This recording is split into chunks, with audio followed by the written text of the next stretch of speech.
Divorzio facile ed economico. Arriva la prima separazione consensuale tra i coniugi nel veneziano, secondo la nuova legge.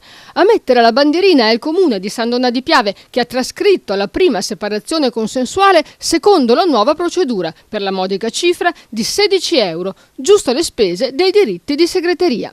Sono due le formule possibili. La prima è la negoziazione assistita. Consiste in un accordo tra i coniugi nel rispetto di taluni parametri di legge, a tutela soprattutto dei figli minori, stabilito alla presenza dei rispettivi avvocati.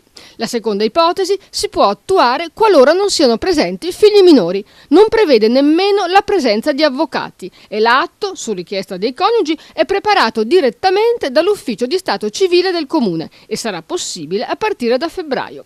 La nuova normativa nazionale dunque sarà attuata così nel comune su proposta dell'assessore all'anagrafe Luca Marusso.